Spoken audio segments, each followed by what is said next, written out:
expectation is a set of goals. Jadi Yeah. expectation tuh bukan hal yang nggak bisa lo ukur.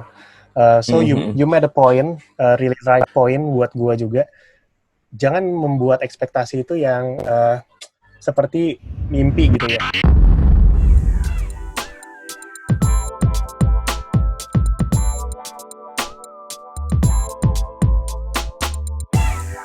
Halo semua, thank you banget untuk ikutan acara PR Talk dari We Are PR. Hari ini kita akan membahas Expectation Against Reality. Podcast ini akan dibawakan langsung oleh Adityo dari We Are PR Agency. Nggak usah lama-lama lagi, yuk kita mulai aja siaran podcastnya.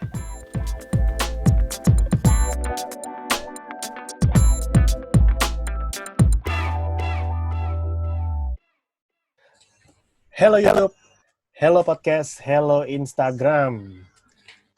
Hey, kita balik lagi PR People di acara PR Talks dari We Are PR. Tentunya ya kita tahu pasti para pekerja event ini udah membuat ekspektasi dan strategi yang rapih nih sejak 2019. Dimana ketika masuk ke tahun 2020, dari awal tahun, wah banyak banget nih.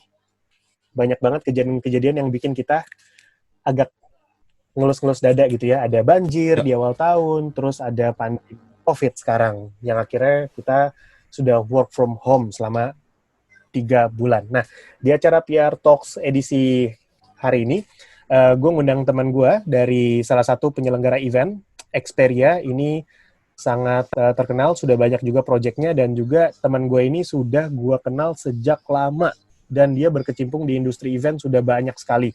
Namanya adalah Aditya Santoso.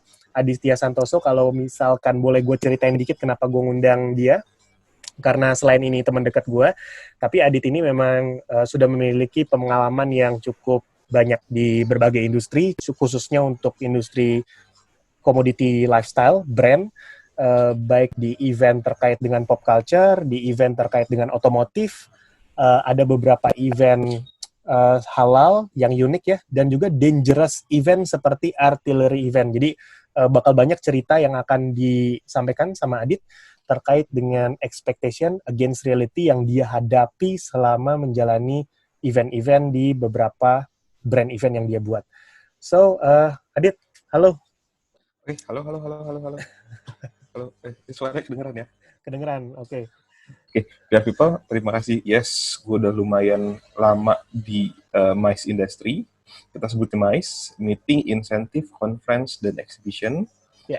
Udah beberapa kali handle event yang normal dan tidak normal. Pop culture jelas, tentang hewan peliharaan juga pernah, tentang yang halal juga pernah, tentang artileri senjata berat itu juga pernah juga. Jadi ya ada tentang otomotif itu juga ada, internet dan teknologi dan startup juga pernah juga, edukasi pendidikan anak-anak, parenting juga ada. Jadi ya seru banyak case, banyak cerita yang bisa di share, terutama untuk masalah exhibition.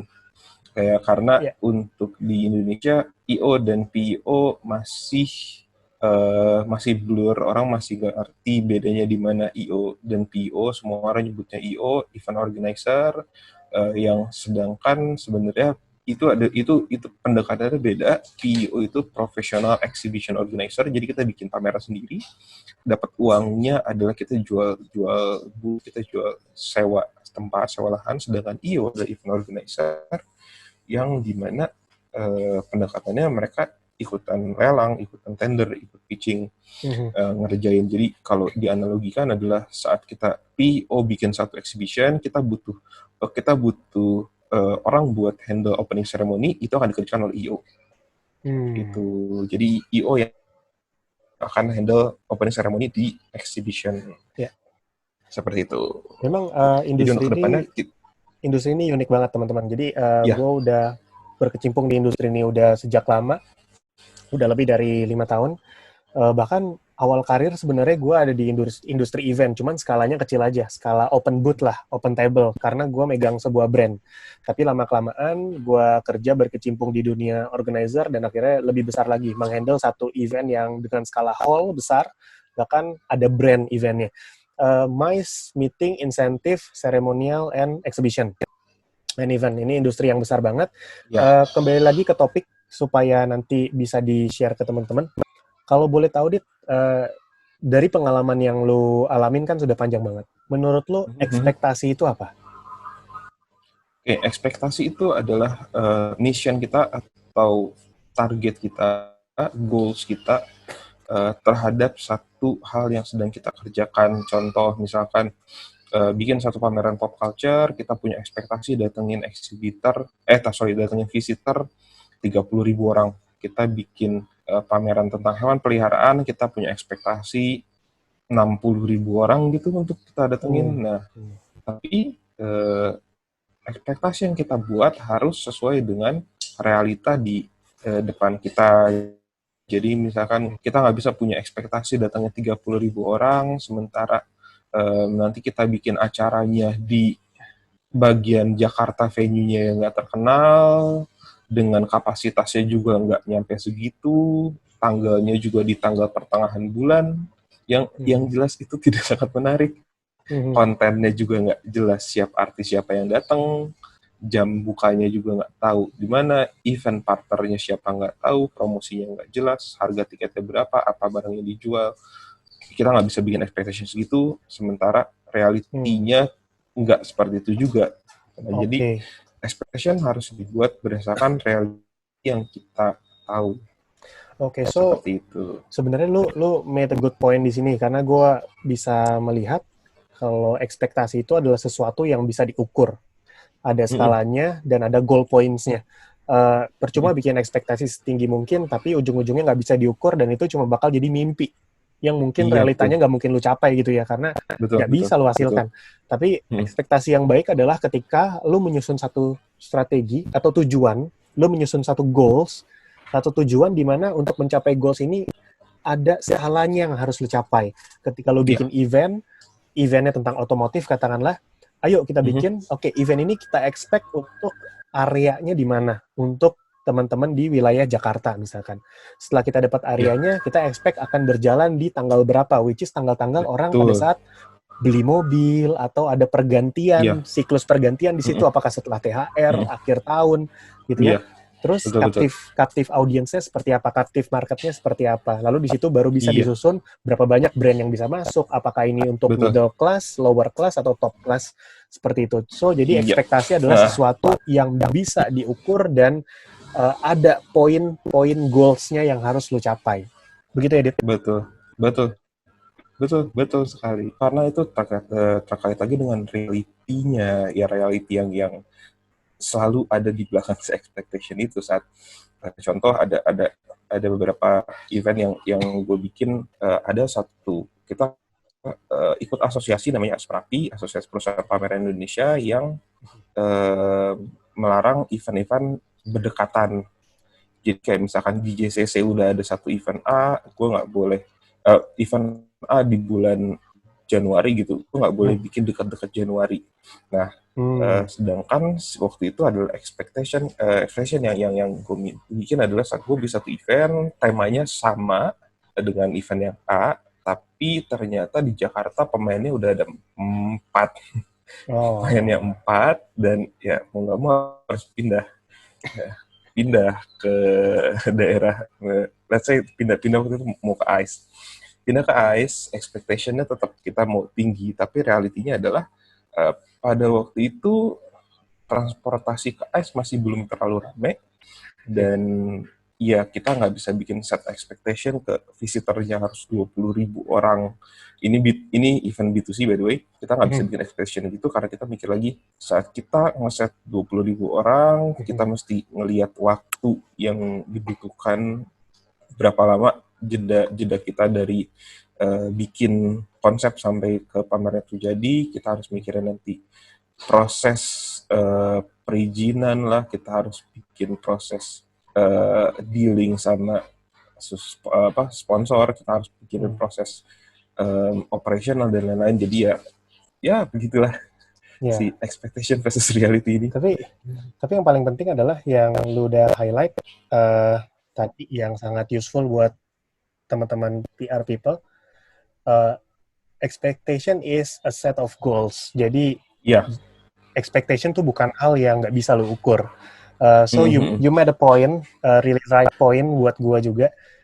Jangan membuat ekspektasi itu yang seperti mimpi gitu ya. Nggak bisa diukur, nggak ada skalanya, tapi ekspektasi yang benar, lu bikin poin, lu bikin kayak semacam skala yang bisa diukur dan goals yang memang reliable untuk di-achieve gitu. Itu baru bisa dibilang ekspektasi yang sebenarnya. Iya, betul. Gitu. Tapi ini gimana?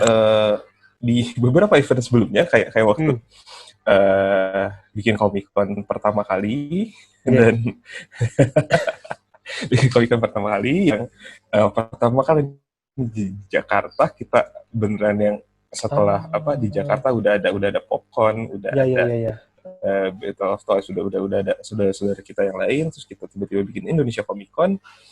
Expectation-nya lumayan tinggi banget, kita berharap datangnya, walaupun ini expectation ke datengin guest ya, datengin guest.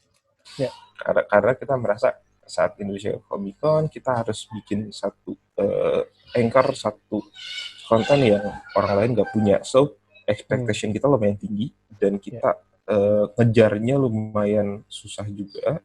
Kayak misalkan si Jason David Frank itu sebenarnya kita minta dari 2015 atau 2016 kalau nggak salah, tapi dikejar lama banget, baru tahun-tahun berikutnya datang. Atau kita minta siapa? Captain America namanya? Steve Rogers. Iya sih, itu kan itu intinya. Kan nama karakternya. Itu karakternya. Ini si Chris Evans kita minta dari 2016 dia ada promo itu, dan kita kejar dari akhir tahun 2015 kalau nggak salah. Terus agensinya bilang kalau nggak bisa, Indonesia kejauhan, akhirnya ke Singapura gitu. Padahal di Singapura. Padahal Singapura kurang ajar banget ya. Iya. Itu gue. Padahal dia di Singapura. Anyway, gue fansnya Captain America sih. Itu kayak ngeselin banget. Indonesia kejauhan. Iya. Jakarta sama Singapura kalau naik pesawat beda berapa 1,5 jam doang, buset. Iya, dan tim kita dikirim ke Singapura untuk lihat dia ada di MBS. Iya, dan kita nungguin 4 jam berdiri dari MBS tuh. Jadi waktu itu kita datang ke MBS karena organizer-nya yang datang itu satu grup sama kita. Ternyata organizer-nya adalah satu grup sama kita. Ritpop toh. Iya. Tapi yang handle di Singapura ya dia, karena di Singapura SDGCC udah yang paling gede banget waktu itu kan, nggak ada lawan lagi. Walaupun ya gitulah, tapi organizer ternyata dia, dan kita nungguin 4 jam di atas MBS. Jadi MBS si aulanya tuh kayak tinggi gitu, atriumnya itu tinggi banget. Kita harus naik sampai paling atas karena biar jelas, karena di bawah udah ada hardcore fans yang lebih ekstrim daripada kita. Terus kita yang ya udahlah, kita jalan-jalan dulu. 4 jam sampai si Chris Evans keluar. Dan ini opini pribadi aja sih sebenarnya, kelihatannya sih dia nggak terlalu suka sama kerumunan orang banyak. Karena sebelum si Chris Evans muncul, si yang jadi Falcon sama Bucky itu keluar dan dia menyapa orang-orang. I know that. Jadi gue potong nih informasi dari fans ya. Kalau gue nggak salah, moga-moga gue nggak diserang fans yang lain ya. Anyway, ini gue pernah dengar di salah satu acara talk show, itu mengundang Chris Evans juga. Dia sempat bilang waktu memutuskan untuk menjadi Captain America, sebenarnya dia nggak mau ambil peran ini atau masih mempertimbangkan lebih lanjut, soalnya yang jadi concern-nya dia adalah personal life-nya dia. Dia nggak mau kehilangan waktu pribadinya dia. Dia suka jogging, dia suka ke swalayan, dia suka jalan-jalan, suka ngobrol di kafe dan lain sebagainya. That's why dia tanya ke orang tuanya. Waktu itu yang gue tahu adalah, kalau gue nggak salah, tanya ke mamanya. Akhirnya mamanya bilang, Chris, this is once in a lifetime opportunity. Kalau lu nggak ngambil ini, mungkin kesempatan ini nggak akan ada kedua kalinya. So, akhirnya diambil dan lain sebagainya. Dan gue yakin itu memang benar seperti itu. Karena memang dari personalnya dia pengen punya kayak semacam waktu pribadi. Kita balikin lagi ke topik, Dit. Tadi lu udah ngomongin ekspektasi dan tadi lu udah bilang ya, pada saat lu bangun event pertama kali, dan gue rasa buat teman-teman yang jalanin bisnis, pasti kayak gue jalanin WRPR, ketika gue jalanin ini, pasti ekspektasi gue taruh tinggi. Karena gue pengen achieve setinggi-tingginya, bener dong. Kadang kita suka lupa taruh ekspektasi yang ada targetnya, ada goals-nya gitu. Kita kadang suka lupa, ya kita taruh aja ekspektasi setinggi-tingginya. At the end, realitinya nggak kayak gitu. Ya kayak lu lah, lu pengen ngundang artis, lu pengen ngundang brand, udah effort banget, taunya realitinya lu nggak bisa dapat. Dan ternyata ketika lu tahu, ternyata yang ngundang partner-partner gua juga, atau sesama organisasi juga. Nah, dari pendapat lu terkait realita ini apa? Realita ini hanya omongan belaka atau ada sebenarnya strategi untuk bikin realita ini jadi kenyataan? Tadinya mikirnya seperti itu tuh, terus kemudian setelah berjalannya waktu, kita bahasanya keren ya, setelah berjalannya waktu ada beberapa pelajaran yang didapat berguru dari beberapa senior juga ya. Jadi makanya saat kita mau bikin expectation terhadap sesuatu, kita mesti ada riset dulu sih di belakangnya, kenapa kita bisa ngambil expectation-nya sampai sejauh itu. Kayak misalkan kita harus datengin 30.000 orang ke dalam satu pameran, kita mesti tahu dulu target market kita siapa, kita mau promosi kemana aja, konten kita apa, di tanggal berapa, dan itu karena itu ngefek. Ada beberapa event yang tanggalnya tidak bagus dan ternyata itu ngefek banget.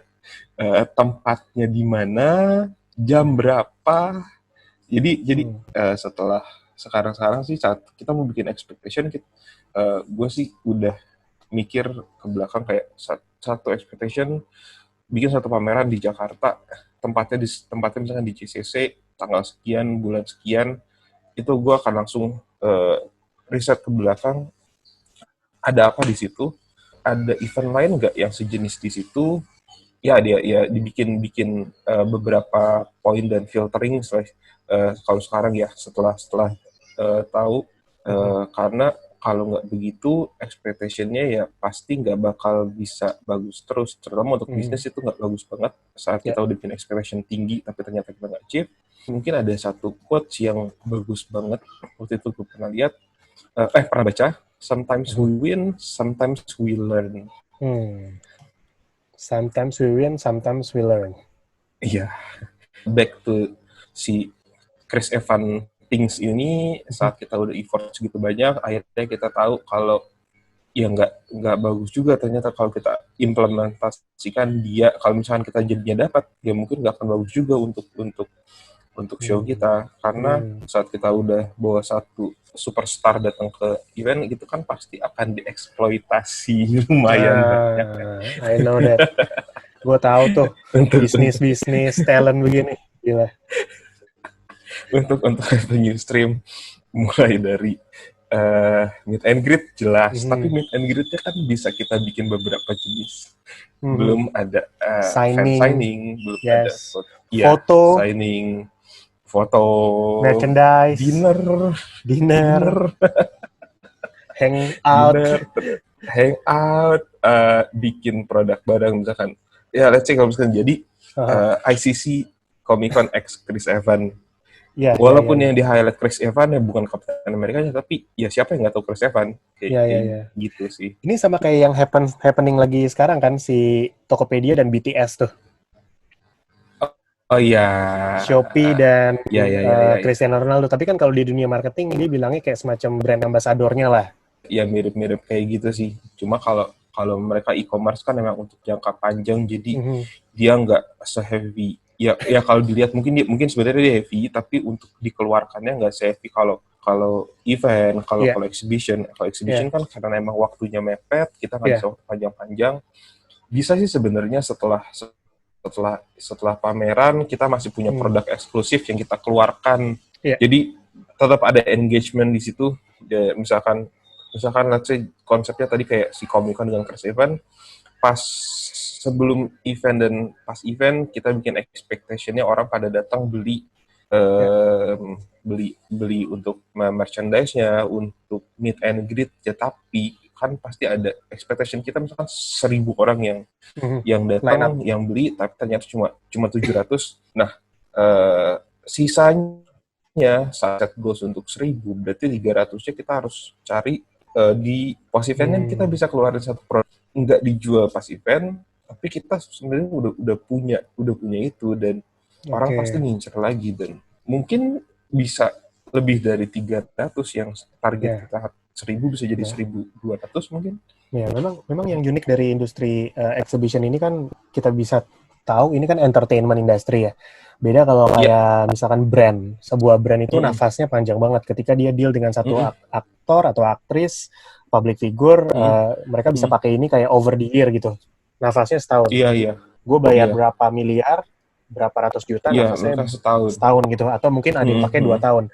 Tergantung kontrak masing-masing. Tapi event ini unik karena entertainment short period of time. Kadang kalau misalkan kita kontrak artis, kita keluarin budget yang sama, mungkin mendekati lah seperti kontrak tahunannya si para brand. Budgetnya hampir sama, tapi artisnya datang kayak cuma berapa jam doang atau bahkan 1 harian doang di situ. Oh iya.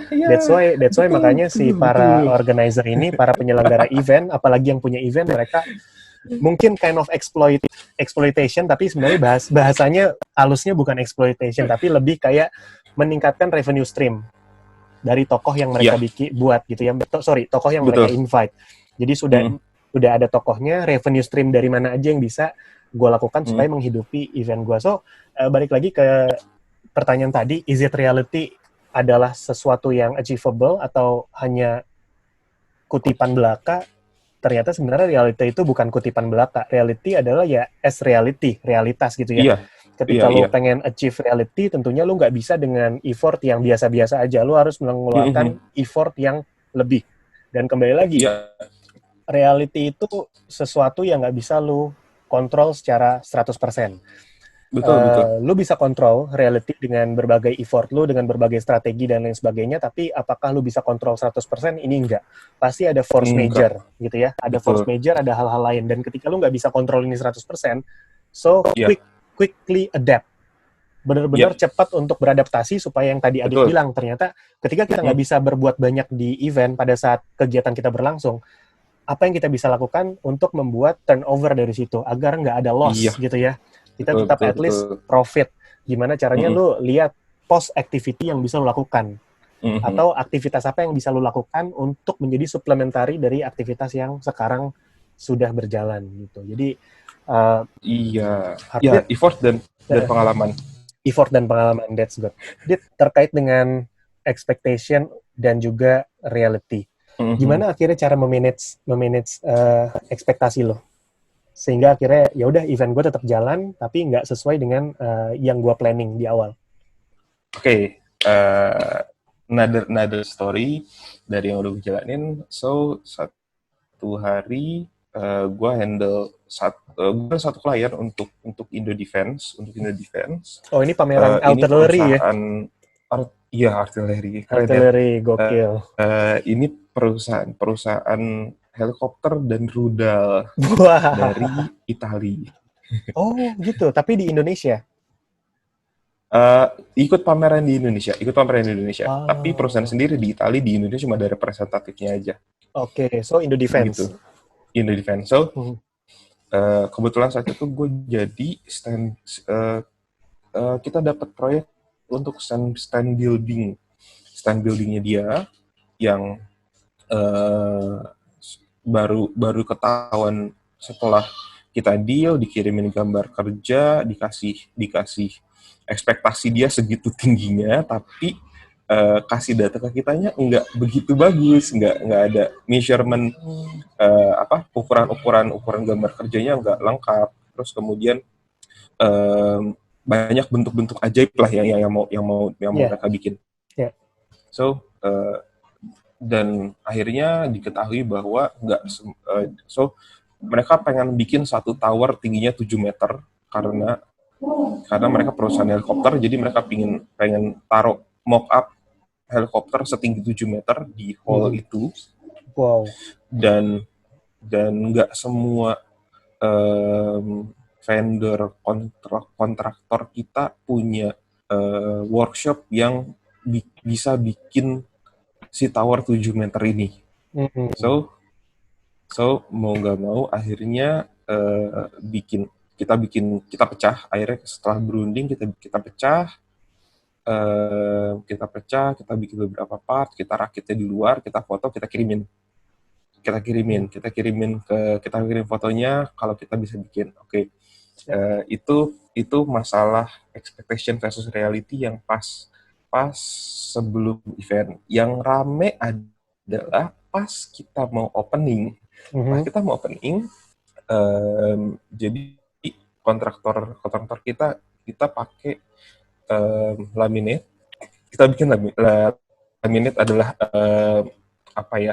pelapis kayu lapisan atas.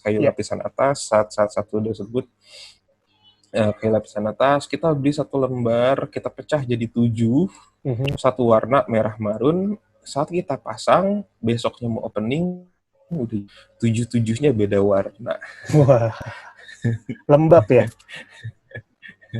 Enggak lembab, tapi saat disorot pakai senter, 7-7-nya beda warna. Wah, gila. Mau opening sisa berapa jam tuh? Jam 10 malam, kebetulan 10 malam baru kelihatan. Karena setelah dipasang, udah tinggal finishing touch, kliennya dari Italia datang, terus kliennya nyorot pakai senter, terus ya tanya, is it possible to come here to see the booth? Oke, bisa lihat. Jam 10 malam vendor udah tutup dong? Udah tutup. Yeah. Tapi kan gue bawa supervisor kontraktor. Kontraktornya tetap masih ikut. Terus kliennya nanya, ini kayaknya warnanya beda deh. Terus, dan gue dan si supervisor kita berdua mikir lihat-lihatan kayak ini kan satu roll ya, nggak mungkin beda. Terus dilihat sama dia di pakai flashlight disenterin gitu. Dan ya 7-7-nya beda warna, merah tapi beda warna. Gila. Ini baru namanya expectation versus reality. Against reality, sangat against reality dan sangat memacu adrenalin. Akhirnya ya perdebatan terjadi dan akhirnya gue bilang udah nggak usah berdebat, kita cari solusinya aja gimana, karena nggak mungkin besok jam 9 opening terus kita masih ngechat. Ya udah akhirnya tercetuslah ide saat itu. Gue bilang ya udah kita wrap pakai stiker aja gimana. Terus kita semuanya kayak iya juga ya. Akhirnya kita cari stiker di Jakarta yang buka 24 jam. Pagi-pagi banget kita udah datang ke situ, kita minta izin sama atasnya lo tempel ya? Atasnya tempel. Dan itu di bagian tower yang 7 meter itu. Jadi kebayang kalau 7-7 warnanya beda semeter beda warna kan kelihatannya lucu. Iya.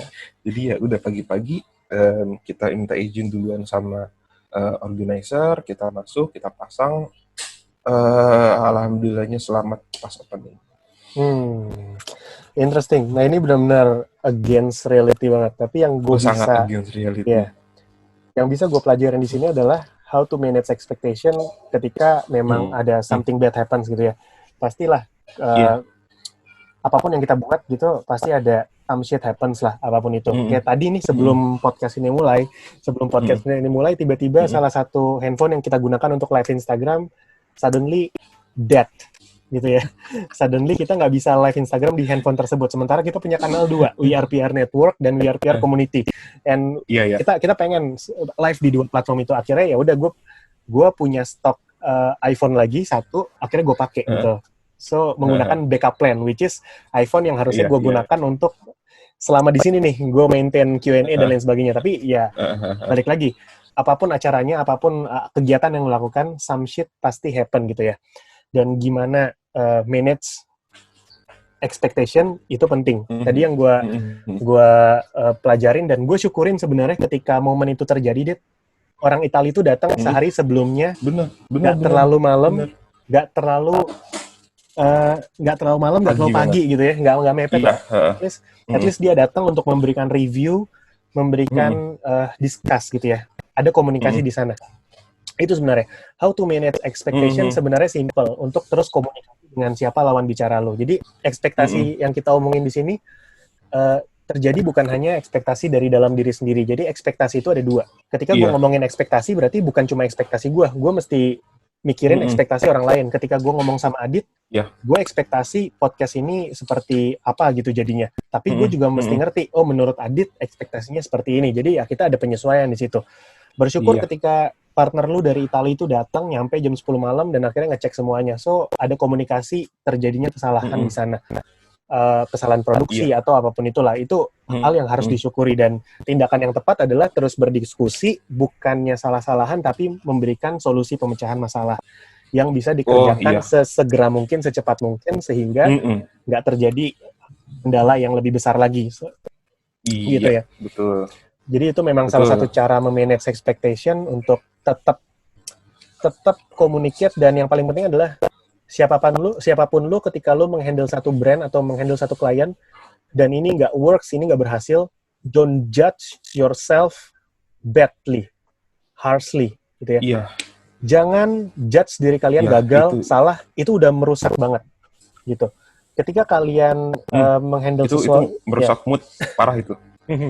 Karena pada saat kalian menghandle sebuah brand, menghandle sebuah campaign iklan, karena gue seringnya main di press conference gitu ya, gue sering nge-handle campaign dengan media dan influencer, ternyata something happen, misalkan ada demo, akhirnya para wartawan gue nggak datang, atau hanya sedikit yang datang, jangan pernah mikir kalian tuh gagal.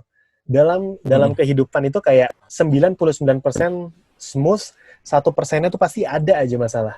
Dan ketika lu merasa gagal karena hanya 1% itu, lu akan dinilai orang lain lu gagal. Lu akan kelihatan ke orang lain lu bukan pro di bidangnya gitu ya. Jadi yang gue selalu kasih saran buat teman-teman, ketika ada big problems happens gitu, jangan pernah judge yourself badly, jangan pernah bilang lu gagal atau lu judge diri lu sangat keras gitu ya. Justru yang gue appreciate dari story-nya Adit dan timnya adalah communication, discussion, collaboration, and giving back solution to clients. Balik lagi, ketika ada masalah, klien pun nggak punya banyak pilihan. Yang mereka pengen dengar adalah suggestion. Apa cara lu yang paling tepat untuk menyelesaikan masalah ini? So, some shit happens, let's make change, and go as usual. So, dalam kejadian ini, ya gue bersyukur event lu jalan tetap, terus klien lo juga pastinya happy karena sudah diberikan solusi yang bagus, dan at the end of the day semuanya berjalan. Semuanya berjalan baik gitu. Oke, di sesi hari ini gue kedapatan hadiah dari salah satu teman gue yang punya vendor kaos di Jakarta. Keren. Dan kaos ini gue pakai, kalau kalian lihat ini tulisannya pecandu kafein. Bacanya apa ya? Pecandu kafein. Peneguk kafein layaknya mesin haus bensin. Luar biasa. Jadi ini kaos dari kostumkuliah.com. Jadi teman gue keren. kasih kaos ini ke kita untuk dipakai di acara podcast. Jadi buat teman-teman yang lain pengen lihat beberapa jargon anak kuliahan, karena di sini audiens gue memang kebanyakan adalah mahasiswa yang ada di industri event dan juga di industri PR, communication. So, para PR people, please visit Instagram Kostum Kuliah untuk kalian cek beberapa kaos berjargon-jargon anak kuliahan. After this, we will be back with another discussion dengan Adit dari Xperia. Expectation against reality. Sekian PR Talk kita hari ini. Thank you banget untuk semua yang sudah ikutan, terutama teman-teman dari Ilmu Komunikasi Universitas Bakri, Komik Paramadina, Himsikom UPH, dan BEM Vkom Universitas Gunadarma. Jangan lupa subscribe dan follow akun WeArePR Network. Yuk, kita next ke diskusi selanjutnya.